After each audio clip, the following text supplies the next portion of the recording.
All right, capitalism versus socialism. I'm Let's with get into it. the Institute for Humane Studies. For those who aren't familiar with IHS, we are the leading institute dedicated to championing classical liberal ideas and the scholars who advance them. Ooh, is this Kaplan? Since 1961, the Institute for Humane Studies has been working to promote discussion and debate of classical liberal ideas in higher education. We have all of them, but we are I don't care, lady. I'm skipping it. I'm skipping it. All Pleasure right. to be here this afternoon. We'll try and work on that. Who's this broad?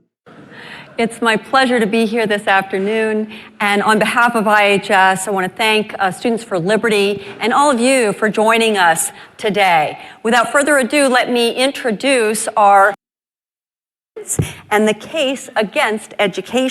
Are you still talking? Wow, so much introduction. Capitalism and socialism, what do these words even mean? You could just say that capitalism is the economic system of countries like the United States, and socialism is the economic system of countries like the former Soviet Union. In that case, I say that capitalism is at least okay, while socialism is terrible, and perhaps my opponent would even agree. It's more fruitful, though, to treat capitalism and socialism as positions on the ideal economic system. It's something like the capitalist ideal is the government plays a very little role in the economy, and the socialist ideal is the government plays a leading role in the economy. In that case, I say that capitalism is awesome and socialism is terrible. God, this audio quality is awful. I know it said it will improve. Give it time. Wait for it. What is so awesome about the capitalist ideal? It's a system based upon individual freedom and voluntary consent. You're allowed to do what you want with your own body and your own stuff. If other people want to cooperate with you, they need your consent. If you want to cooperate with other people, you need their consent. Can consent really be voluntary if some people are more often than others? Absolutely. Some people are vastly more attractive than others, so this does nothing to undermine the voluntariness of dating. Under capitalism, how people use their freedom is up to them. They can try to they can relax, they can help the poor, all three, or none of the above. Society by consent. Oh, hallelujah. Capitalism is such a compelling moral ideal that I'm tempted to rest my case right now. But there is a looming doubt. Is capitalism one of those ideals that sounds wonderful but works terribly in real life? How can we even begin to answer such a sprawling question? Here's my approach. Start by looking at the most capitalist countries that actually exist. Next, weigh the probable effects of the main policy reforms necessary. But how do you measure which countries are the most capitalist? I guess there's the Economic Freedom Index, but that's pretty subjective. To bring those countries into harmony with the capitalist ideal. By usual rankings, the most capitalist countries in the world are Hong Kong and Singapore. Other exemplars include the United Kingdom, Canada, and the United States. By world and historic standards, all are incredibly rich and pleasant countries. This was not true for Hong Kong or Singapore back in 1950, but after decades of top rankings, they are. So I just want to show what a miracle Singapore really was. So when they broke away from Britain, here was the GDP per capita, 1966, with the UK way ahead, 15,000, Singapore 5,000, and Malaysia 3,400 there. GDP per capita, 1966.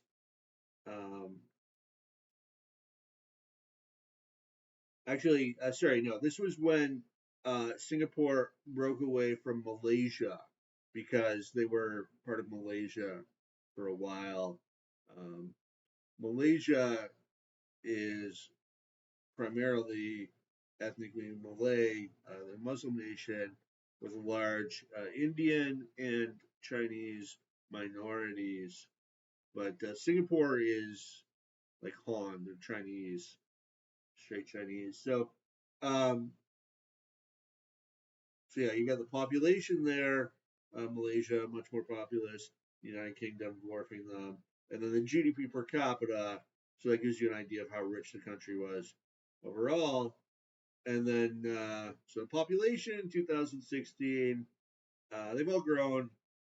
Singapore looks like maybe less so, threefold, about the same as Malaysia, and then United Kingdom's barely grown at all. That's interesting. So, but the GDP per capita, Singapore, way ahead. 65,000 when they started. They were a third of the United Kingdom, and now they're double. Okay, so yes, they're a tiny city state, but still, this is pretty stark. You had a relatively poor country going one of the richest countries in the world. They're obviously doing a few things right. All these countries still have some relatively poor people, but there is very little absolute poverty. Indeed, the poor in these countries have such a nice life that people around the world eagerly immigrate there to work in hard, low-skilled jobs. That's another important fact. Like, you'll see comparisons of nations based on income, equality, inequality, the Gini coefficient, and these are ridiculous rankings. You'll have whereas the United States will be criticized for having such a large gap between the rich and the poor. You look at it in absolute terms, and the poor, the lowest, whatever, 10-15% of income earners are like middle class in most European nations, and so it doesn't really make sense to look at relative terms when you're judging a system.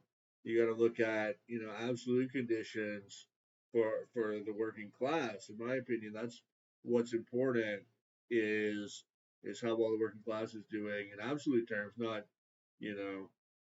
how equal it is. It's not better if everybody's equally poor and miserable. Okay, that's not a win. Free markets channel the fundamental human desire to better oneself in socially productive ways. If you can deliver a product that people like at a price they find attractive, you get rich. This doesn't just lead, as Adam Smith said, it's not through the baker's benevolence that we get bread, right? He wants to make some money, so he makes the bread, then we get to eat the delicious bread. To mountains of cheap, amazing products. It also leads to constant innovation, a ceaseless effort to do more with less. Of course, most of us are not huge successes in business. But since businesses compete for both consumers and workers, most of the benefits ultimately go to us. Amazon has got to be the best store in the history of the world, but its lifetime profits sum to only a few billions. In exchange, we just get a cornucopia of cheap and convenient products. Now to repeat, none of the world's most capitalist countries. Amazon, like Walmart before it, was a real revolution again for poor people, low income people. Now you don't even have to go to the store. You can get everything you need just delivered right to you. It's phenomenal. If you don't have a vehicle, shopping can be pretty arduous, especially if you're going to all these different stores. So Amazon, amazing, absolutely an amazing company. I have no idea why people hate on Jeff Bezos when all he's done is greatly improve the lives of hundreds of millions of people. That's why he's so rich.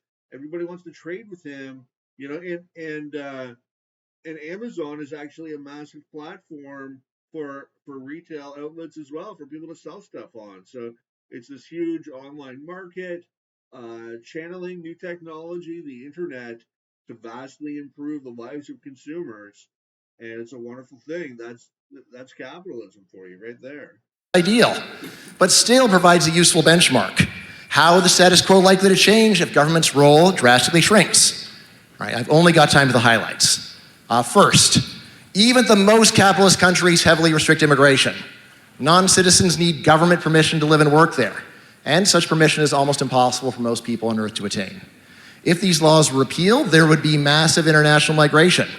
People around the world would move from countries with their... Open borders. I love it. Bring it on. 100% agree with Kaplan here. You just the transformative opportunities for the global poor to come and work in first world countries. I mean, you're talking about people 10 times, 20 times their income, and at no cost really to people in first world countries.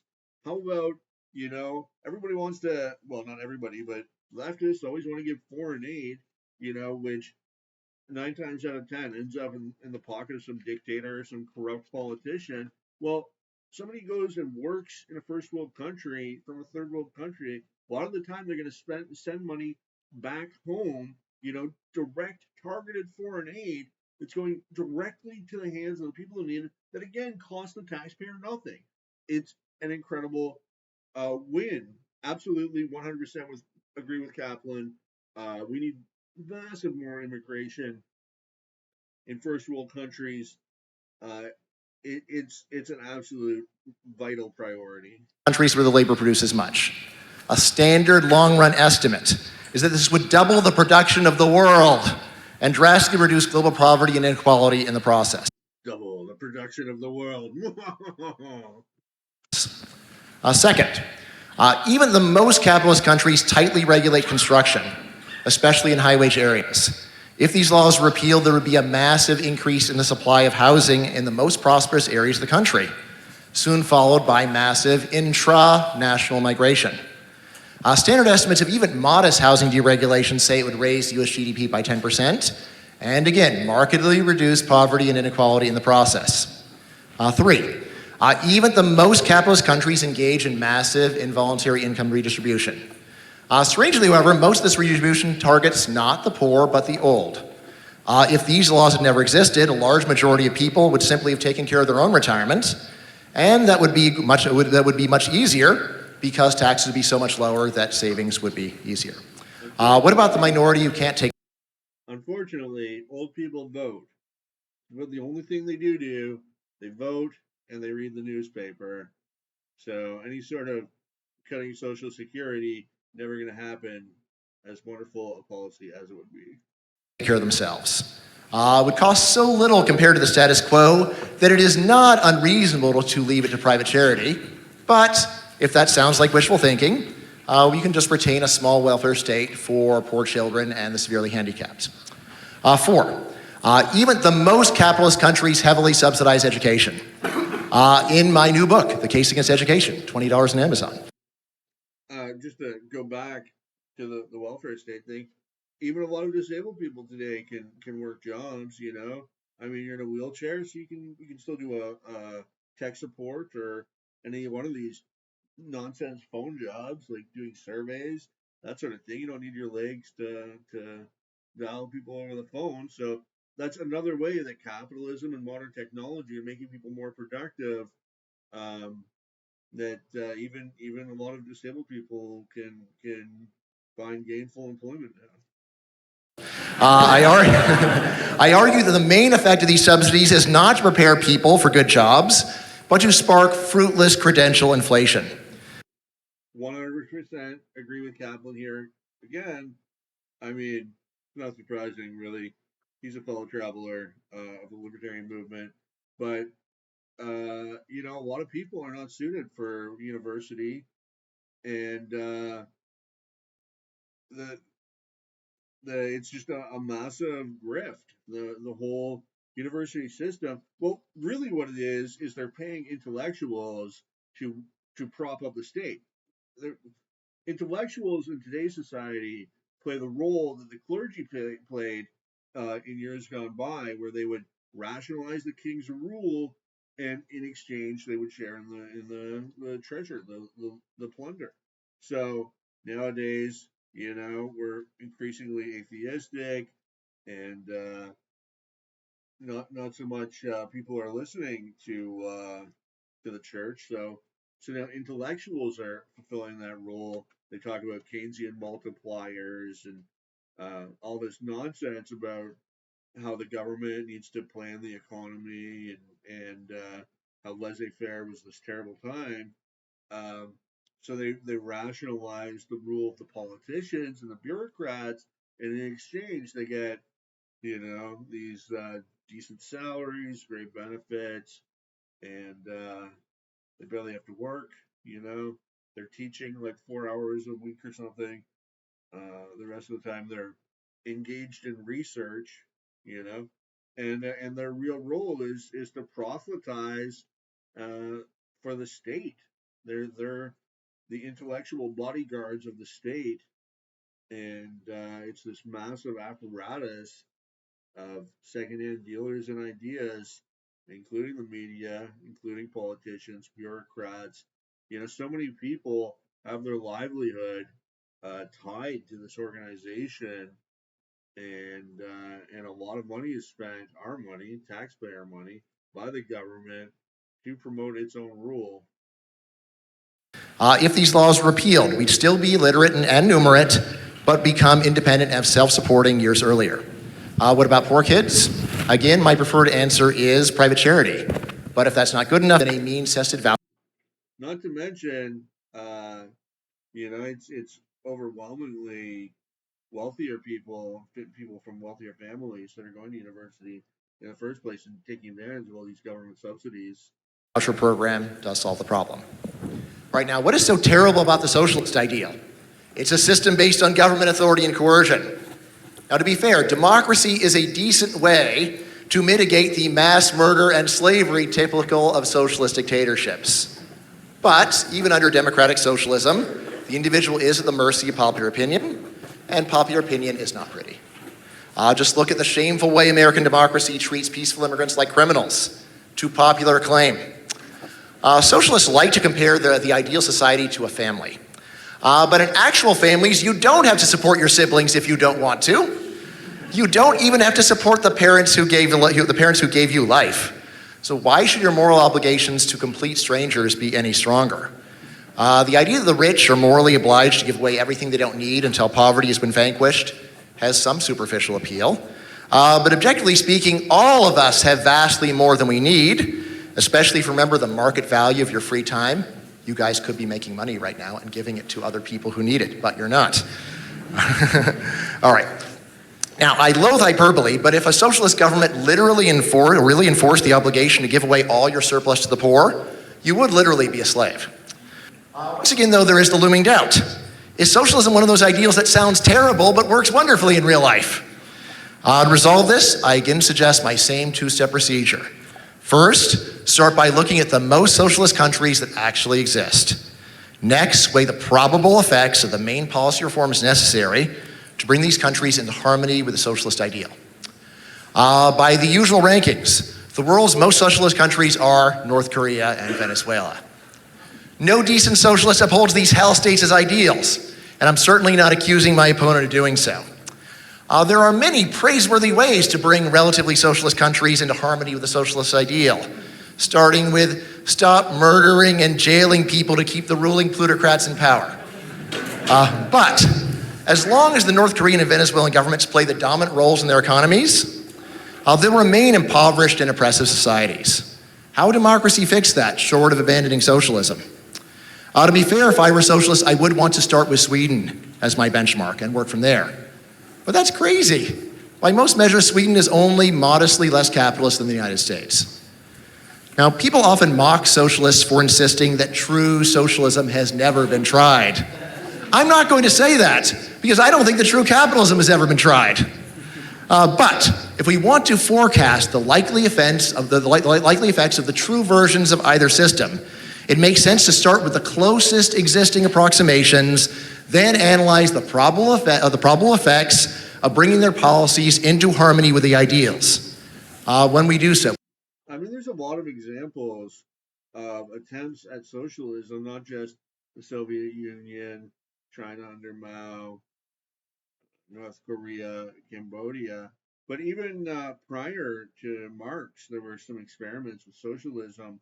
Plymouth Rock, the colony, the American colony that was settled there, they had an experiment in communism that almost led to the starvation of the entire colony. It was only when they abandoned it and allowed people to start producing for themselves that they managed to even reach that level of subsistence agriculture where you're not starving to death. There were another two examples in England during the Civil War time, which was way back then.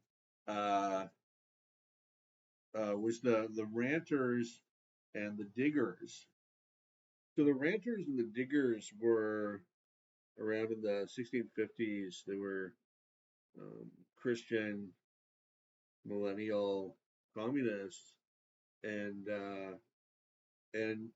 the diggers, they set up a number of communes, communist communes, which ultimately failed, and same with the ranters. So there's been a lot of attempts at socialism, and it's never worked. We see that capitalism is a wonderful ideal that's likely to work wonderfully in practice, and socialism is a terrible ideal that's likely to work terribly in practice. Thank you. Thank you. Overall, pretty strong opening from Caplan. Let's see what his opponent has to say.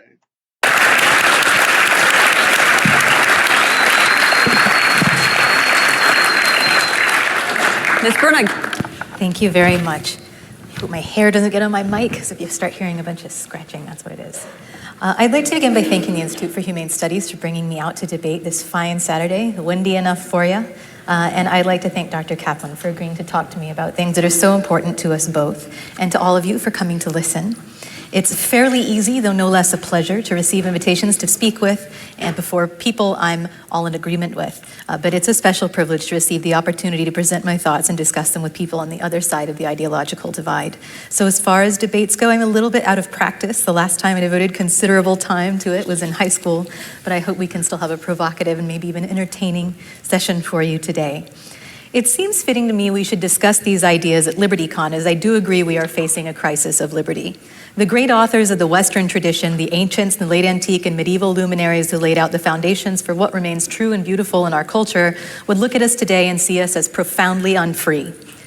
There is at first the greatest matter of interior unfreedom. In the Phaedrus, one of his Socratic dialogues, Plato had his mentor liken the human soul to a team of two winged horses led by their charioteer. The horse on the right is the nobler side, a lover of honor with modesty and self-control, companion to glory, needs no whip, is guided by verbal commands alone. Meanwhile, the horse on the left is a companion to wild boasts and indecency. He's shaggy around the ears, deaf as a post, barely yields to his horsewhip and goad combined. What the hell is this lady going on about? The bad horse, undisciplined and self-indulgent, is always dragging its poor yoke-mate and charioteer into a pathetic and immoral behavior. Its unbridled lust and greed and ravenous want, and its domination of its team, is the very definition of unfreedom. Nobody ruled by such appetites could be said to be truly free. Then there is the matter of exterior freedom. In politics, Aristotle considers the natural slave one who is, in the words of Greek philosophy scholar Joseph Karbowski, naturally suited to slavery, a human being who is by nature suited to be a piece of property that belongs to someone else and functions as a second-order tool for them, a way for them to achieve their means. That's a natural slave. That's what we all under capitalism are. St. John Chrysostom, the 4th century bishop of Constantinople, Slaves? We're all slaves? Slaves to whom? Jeff Bezos? Noble warned the rich of his day, the idle rich of his day, possessions are so called that we may possess them. We're slaves to the capitalist class? I mean, that's absurd. I can do whatever I want. I can remain idle all day. Nobody's going to whip me. And frankly, comparing the prosperity that people enjoy under capitalism to chattel slavery is outrageous. I, for one, am outraged. Not so that they may possess us. Why do you regard the master as a slave? Why do you invert the order? No longer is this inversion an affliction strictly of the rich. It now characterizes our entire social order. It's something of a shame now to see these greats peering down at us from the occasional courthouse pediment and cathedral niche. What would they make of us now? We're ruled by passions, owned by things. We've been taught that freedom is a vast blankness defined only by its featurelessness, and we spend our lives laboring at the behest of others in hopes of surpassing those nearest to us instead of cooperating with them. The story of how we got here is the story of the rise of capitalism. Capitalism's all about cooperation. That's the whole system, is people engaging in mutually beneficial exchanges, aka they're cooperating. They're interacting as equals. I can do this for you and you can do this for me. We both win. With socialism, I mean, I don't even know what type of socialism she's advocating for, but presumably, I'm just doing things for the collective. You're the slave of the collective under socialism. Consider the bondage of the will. Wherever the bourgeoisie has got the upper hand, Marx and Engels observed, it has drowned the most heavenly ecstasies of religious fervor, chivalrous enthusiasm, Philistine sentimentalism in the icy water of egotistical calculation. Capitalism demanded rationalization, the weighing and measuring and ordering and specifying of every. Bro, Marx wrote like 200 years ago, get some new material. Everything, not least because capitalism simply isn't possible without rigorous and extensive bookkeeping. The objective of capitalism is the generation of profit, and to maximize that end, it helps to be thoroughly, coldly calculating about things. It wasn't. But how is profit obtained? In the market economy, entrepreneurs make profit when they produce something that consumers want. Okay? It's not. Leftists have this bizarre idea about profit and how it's all, you're cutting costs and you're screwing everybody over just to make a buck. That's not how it works. That's not how companies make money. They make money by producing stuff that people want, at a quality they want, at a price they can afford, and they don't want to screw anybody over. They want to do a good job and earn customer loyalty, so they'll keep buying their crap and giving them money in the future. And as though no one in the Western world had ever behaved in this way before. Rather, the late Christian socialist John Hughes wrote, "It is that this practice came to be differently evaluated, and this novel interpretation of capitalism as." Are they paying you based on how many words you can spout out in a minute? Moral. Like, this lady is not a good communicator. Okay, you don't have to rush through some crappy pre-canned speech. Like, it sounds like she didn't even write it. I'm sure she did. But just the delivery is completely awful. You're just sitting there like speed reading your notes. Have you even thought about this? Came to new dominance. So the spirit of morally neutral, self-interested utilitarianism came to displace all that had come before. Hughes noted that the spirit of modern capitalism appears to be utterly value-free, without substantive commitments. Is this what people consider good writing? It's strictly procedural. It follows from its pure instrumentality that it's concerned with methods instead of goals, means, and not ends. This lady needs to take some notes from Richard Wolff, all right? That guy can communicate. What he's communicating is all nonsense, but nobody has any difficulty understanding exactly what Richard Wolff is talking about. Capitalism fosters an obsessive focus on one's interests, meaning one's material well-being, and yeah, I don't think you need capitalism for people to be self-interested. Like, we're always going to be self-interested. That's not a bug. That's a feature. No, nobody else is going to look after you. You have to look after yourself. That's just the world. argues that the pursuit of. Of course, she's probably from such a privileged and sheltered background that's not even true. She's probably had people looking after her entire life. Such is an unqualified moral good. It renders sustained contemplation for no other purpose than to know the truth, utterly useless and irrational, and women are spoiled in Western society. Largely impossible. It is preferable for capitalists that we do not spend much time shaping and educating our wills. And capitalism thrives on this state of affairs. You walk through a veritable gauntlet. Capitalism thrives on any state of affairs. That's why it's a kick-ass system. of products at several retailers just to pay precisely because capitalists bank on your impulsiveness. Addiction works too and serves as a simple permanent income scheme for capitalists who spend millions paying scientists to explain to them exactly how to make their products maximally addictive to you, to children.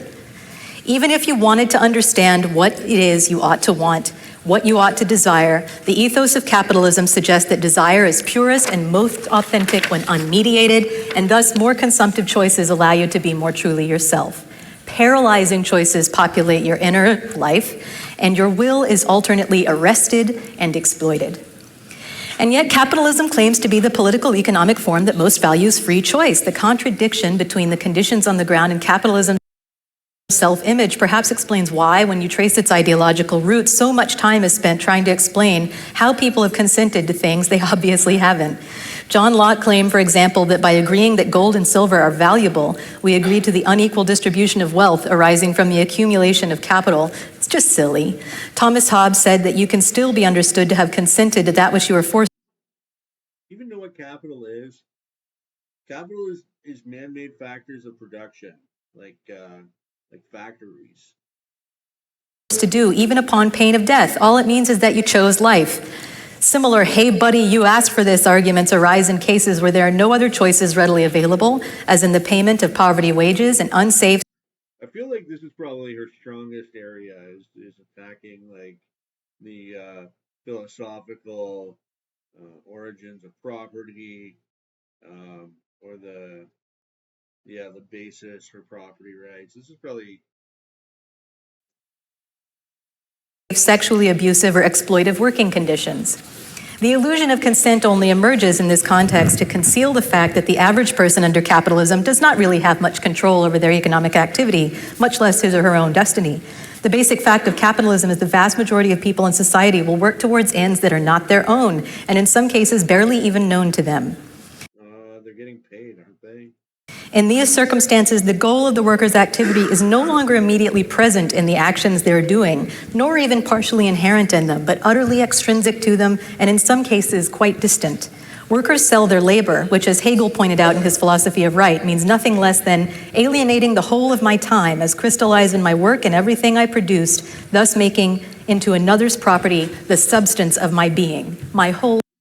Or we work because we get paid, and it's a great system because you only have to expend, a tiny fraction of your time, and you get a much better standard of living than under, when we were all just doing subsistence agriculture or whatever it is you're in favor of. Whole personality, and in return receive a wage, essentially protection money to pay off other rentiers and commodity dealers for the use of the world. No, it's so we can purchase goods and services. What, you think everything should be free and just handed to you on a silver platter because you exist? Get real. For workers, paradoxically, the fullest expression of their agency, offered under capitalism that is the full alienation thereof. Hugh Benyon put it aptly in his account of working for Ford. Workers are paid to obey. This is all obscure to us now. Call it the mystification of. What are you going to do? Pay them to play hopscotch and talk about how exploited they are? Capitalism, but has been remarkably clear to any number of great historical thinkers. Take Kant, for instance. The only qualification required by a citizen, Kant argued, apart from being an able-bodied male, is that he must be his own master and must have some property to support himself. In cases where he must earn his living from others, as most of us do, he must earn it only by selling that which is his and not by allowing others to make use of him. For he must, in the true sense of the word, serve no one but the commonwealth. For full participation in democracy, one must have the security of his own freedom, and wage laborers simply don't. Kant's analysis no longer describes. So, don't give the vote to, working class? Is that, what are you even talking about, lady? Our nominal circumstances, but remains entirely in the right as to the nature of the relationship between capital owner and worker. But it doesn't have to be this way. Socialism has a range of expressions, though it's mostly argued against in its rare 20th century historical forms. The effect of any strands I would advocate for would be at least fourfold: to decommodify labor in as many other domains of life as possible, to reduce or eliminate workers' alienation from their labor, society, and themselves, to reduce the vast social and political inequality brought about by capitalism, and to diminish or destroy capital's control over politics, society, and the economy. We already agree generally with the decommodification of certain goods. Education, for example, is largely I, for one, do not agree. I would love to see private sector in education modified. There's a major grassroots movement to decommodify healthcare. All this means is that to protect certain... Also, the phrase decommodification doesn't make sense. A commodity is a product which is found in nature that can be sold as it was, like coffee or timber, maybe, copper. So, really, you should say commercialization, decommercialization. That would make sense. Decommodification, why the association with commodities as opposed to anything else that is sold? Decommercialization would make more sense than decommodification. What's the association with commodities? I don't get it.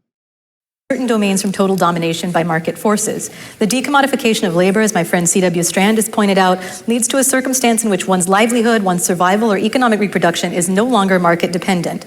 Once labor is liberated from the pressures and caprices of the market, then the nature of the market itself changes. It ceases...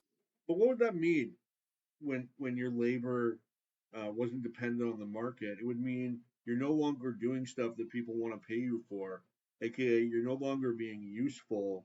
You're no longer contributing to society. You're just doing your own little thing for no gain for anybody else. To be a realm of imperatives and becomes one of opportunities. It returns a person's creativity and agency and time to them. It removes the penalty or lowers the cost, if you like, of contemplation. Like, do you even know why we work in the first place? It's because people need stuff to get done. Like, that's the whole basis for a society, for a market economy, is paying people so they'll do stuff that benefits you. You know, you go to a hotel, like the maid there is not cleaning the sheets because she's got a great interest in cleanliness, because the customers need the sheets cleaned, so she gets paid a wage to clean the sheets. I mean, how do you expect it to work any other way?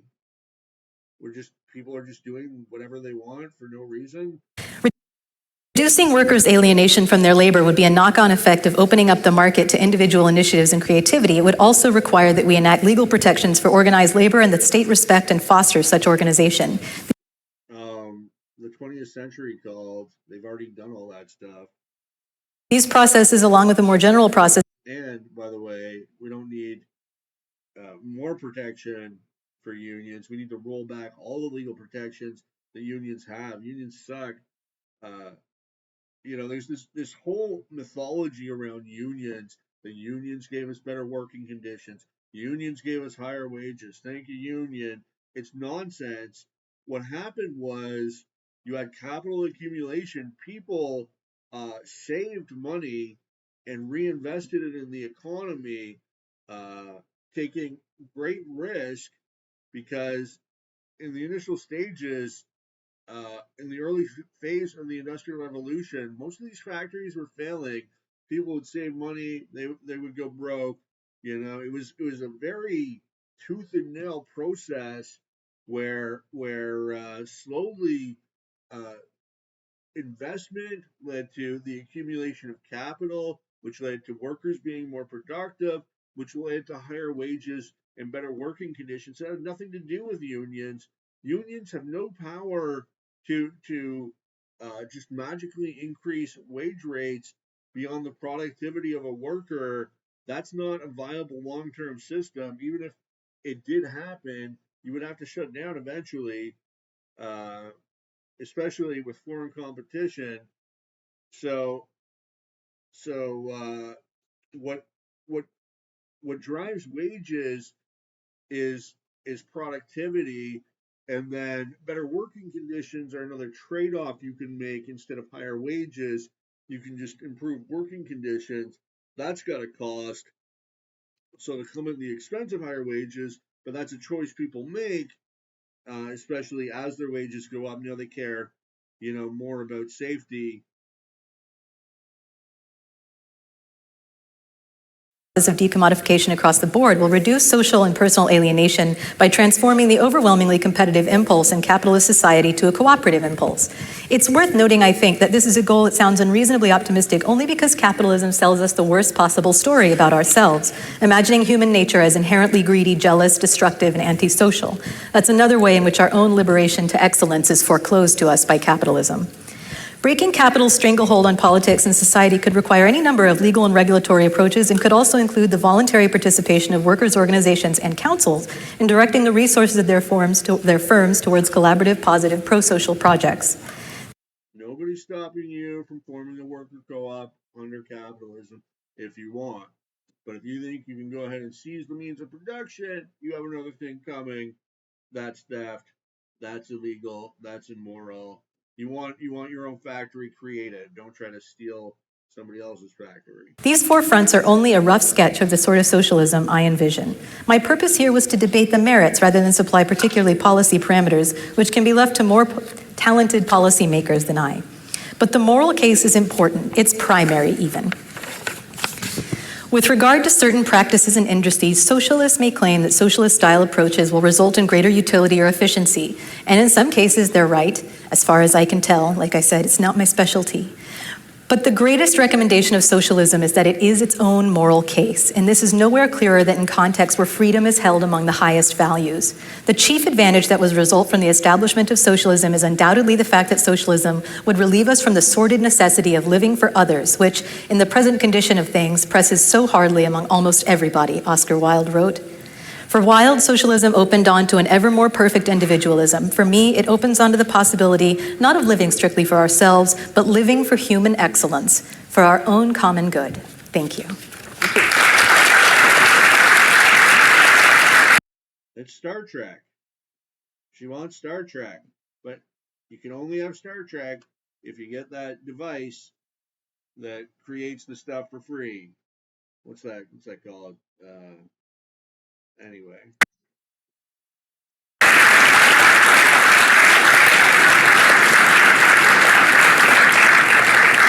We now turn to Professor Caplan for the 5-minute rebuttal.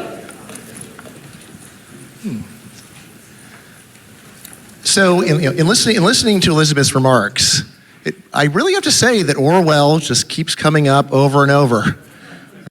Replicator. So if you want Star Trek, you need the replicator. Here's the thing. It's very tempting to say that there's this very narrow view of human freedom that capitalism promotes, and there's a much better, more nuanced, subtler view that socialism has. But then there's the problem. When you make the view that broad, you wind up not only apologizing for, but actually requiring that you take away the more obvious kinds of freedom. So again, when you look at someone and say, look, he's just going and playing his video game, he's not really free. All right? Say, so what are we going to do? We're going to go and take away his video game from him, and then he'll be free, because then he's doing what he truly wants, which is not what he's actually doing, but what I think that he ought to want. Choice demonstrates preference. He wants to play his video game. Sometimes you need a distraction from the world.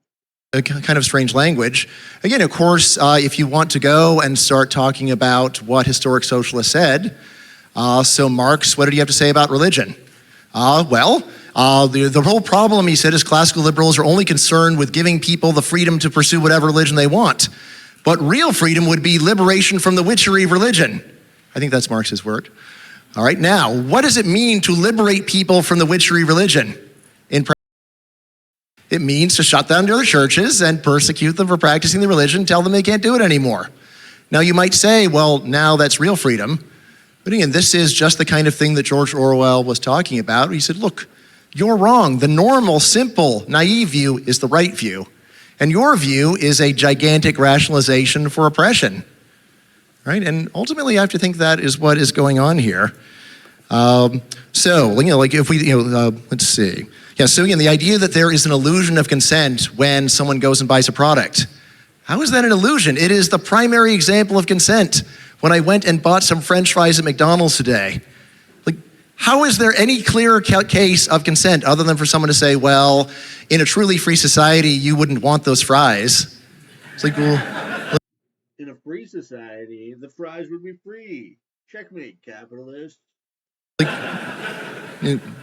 like, first of all, I would, but second of all, this just seems like you want to go and use this language that naturally appeals to people of freedom to go and justify exactly the opposite.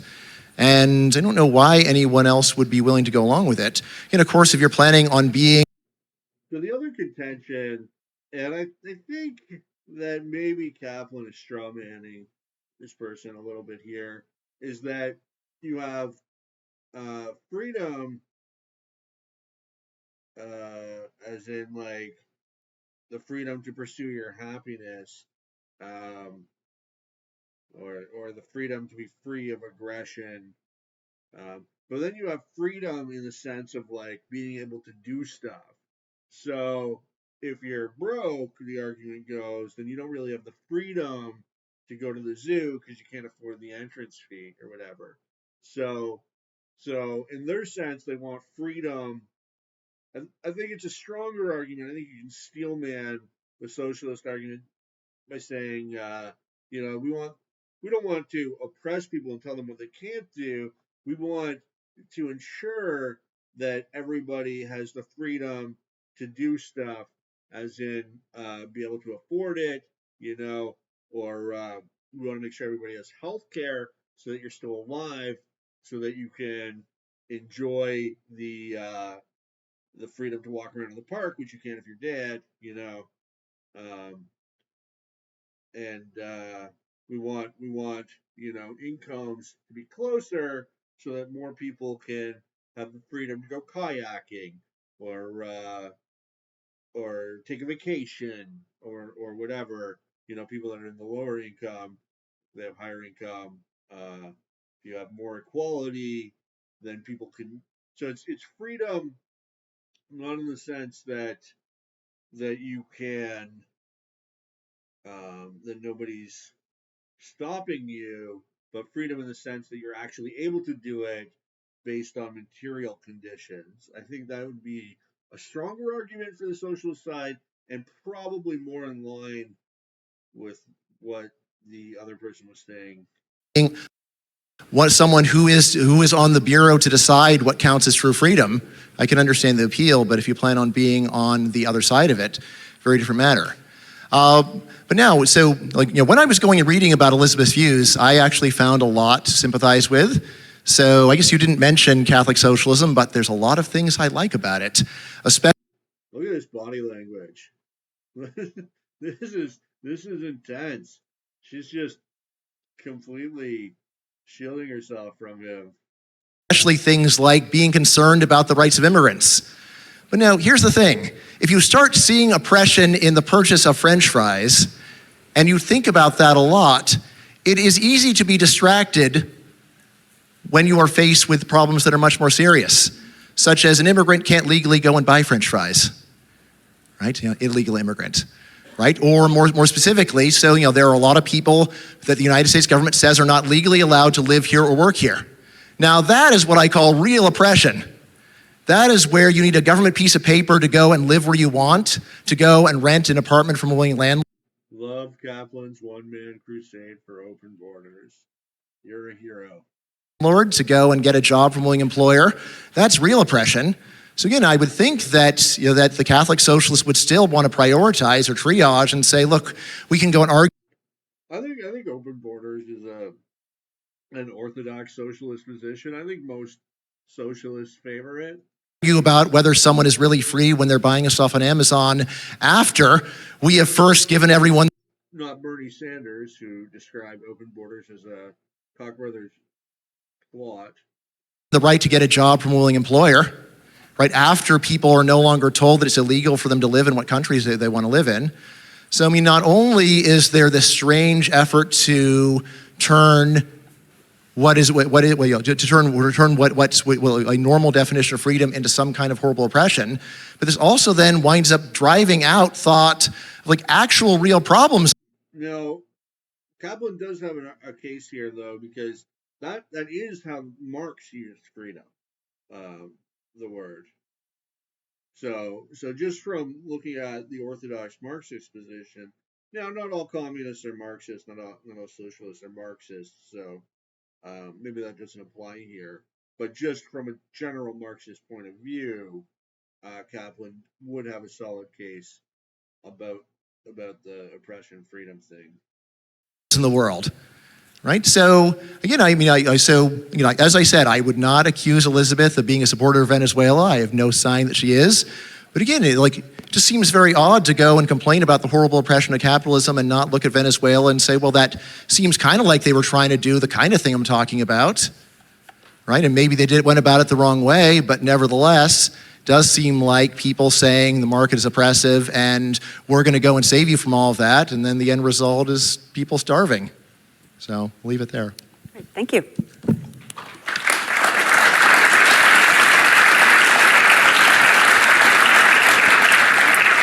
Liz Bruning, 5 minutes for your rebuttal. Thank you very much. So I'm going to start with the Ned case. So when Professor Kaplan was building his case, he said that government authority and coercion are the main drivers of a socialist economy. The issue is that government authority and coercion are also the main drivers of capitalism. He talked about using... Incorrect.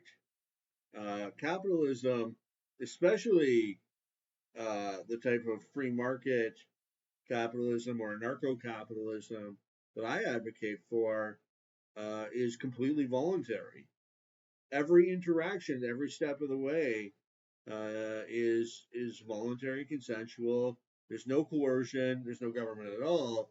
There's certainly no force used. If you want to purchase something from somebody, you do so. Every relationship, every interaction is voluntary and consensual under the sort of capitalism that I advocate for, and also, the traditional free market capitalism. I mean, I guess she's gonna go and say that like property. Well, let's not put words in her mouth. Let's see what she says. Own body and your own stuff. Well, your own stuff is begging the question. What property belongs to you is actually defined by the government and their property law and enforced in their property law, and it's not yours if they say it's not yours. This is why you're... It's also defined in natural rights, natural law. Okay, so law and unjust law is no law. There's another tradition here aside from whatever the state says goes, which I think most people condemn. Most people are going to condemn the Holocaust. They're not going to say, oh, well, Nazi Germany said you got to kill all these Jews. They're the government. What can you do? I don't agree with it. But no, I think pretty much every single person in the world is going to say, no, that's stupid. That's evil. So law is not simply what the government says it is. In fact, the reality is the government's a criminal organization that obtains revenue through coercion, through the systematic robbery and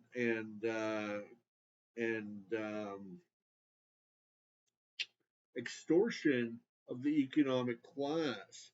So really, the government is a criminal organization, and they have no right claim to dictate what law is, uh, regardless of how society is set up. Law is something that is outside of the state, that comes from the fact that we're conscious beings, um, and so is the concept of property. It's uh, the whole idea of private property. It's not because the state says we can have private property. It's because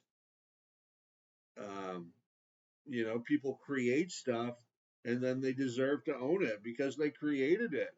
So it's not because some government official says that's so, but because through the use of our reason, we can look at the world around us, we can look at the conditions we're in, and we can deduce some pretty basic rules like don't hurt other people and don't take their stuff, even if we don't have this organization called the state telling us what to do. These are laws that everybody can figure out on their own just based on what they know about human nature and how it feels to be aggressed against, how it feels when you're 7 years old and somebody steals your cookies, and you cry, right? So even little children understand property and how it feels to be victimized by a criminal.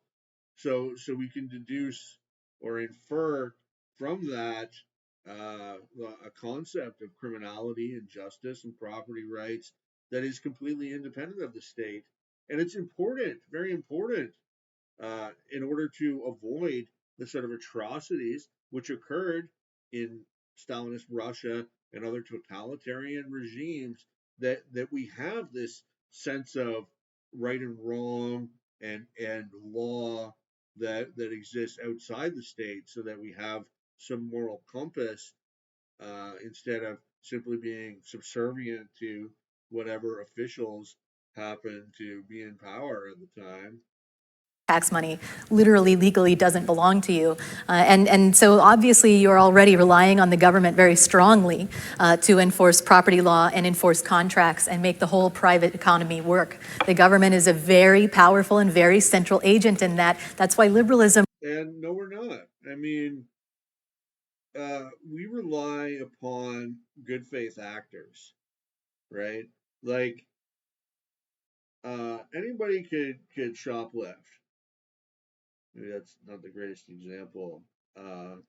We rely upon basically the vast majority of people, the vast majority of people in society to accept property norms and to respect them. And that's the only way a society can function. Yes, technically, you can bring somebody to court, but that whole process is arduous and unsatisfying, and that's not what stops people from stealing from you. It's a general respect for property rights. So it's not about we're kept in line by the state.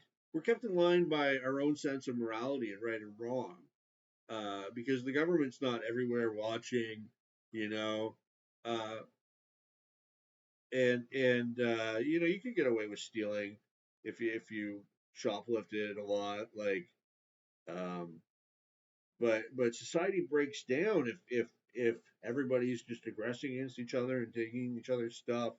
So while technically, under the legal system, it is the state that has the law.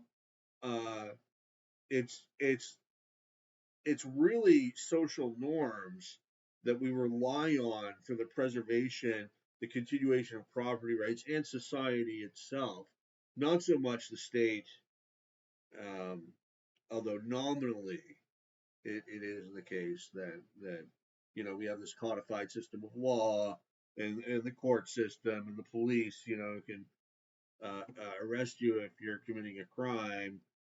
Um, but that's mostly for show, uh, and it's it's it's ourselves, and it's also us defending and asserting our property rights vigorously against others, um, that really, that's where property rights come from, not from the state.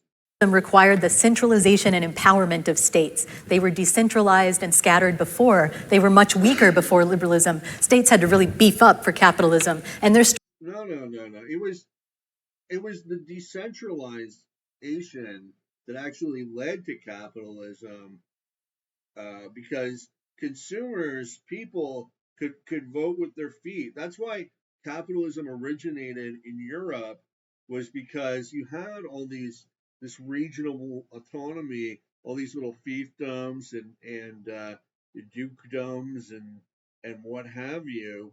So if conditions were bad in one area, people would leave and they would vote with their feet, and that's what really allowed liberalism to develop in Europe. And then the growth, really, the growth of the state didn't come until much later, till the 20th century.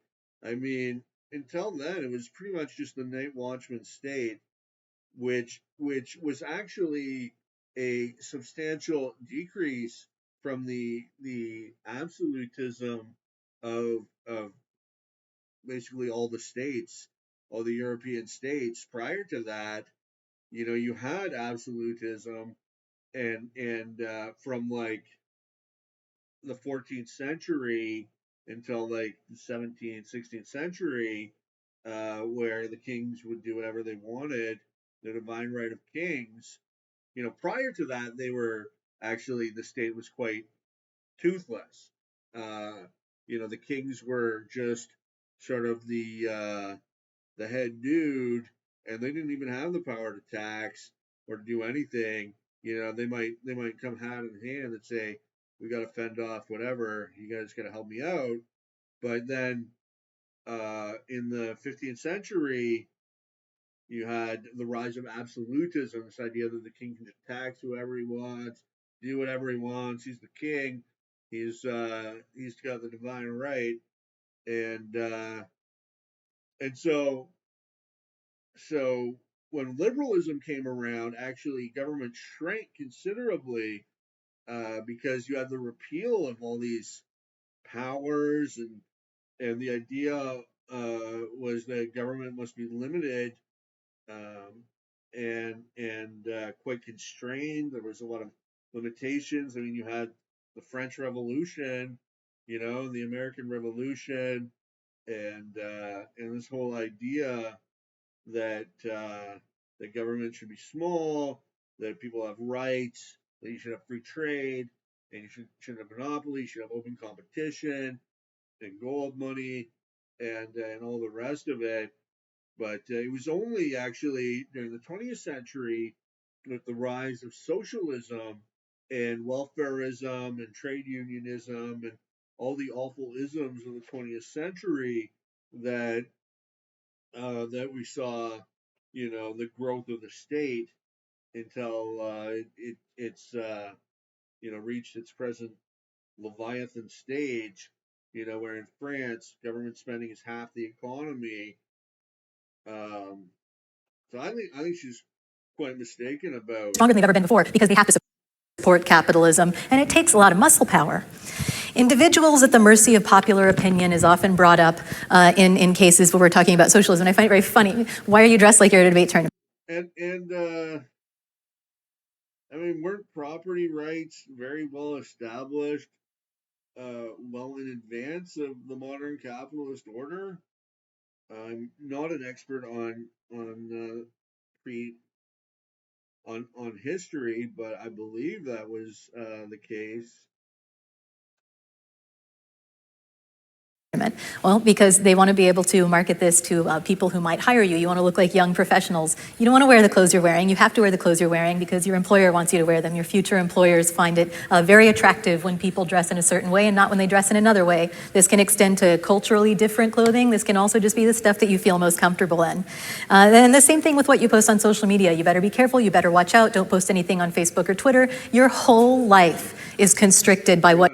Or leftists will try to cancel you. Capital wants out of you. You have to be careful all the time, not to say or do the wrong thing lest you get in trouble, unless you want to escape to academia or something and not make a lot of money. Why should moral obligations to your neighbor... Academics do quite well. Which is also what I did. Why should your moral obligations, this is something interesting that came up, why should your moral obligations to your neighbor supersede those to who you're even closely related, Dr. Caplan asked. And I think you want to not make a lot of money, become a poker player.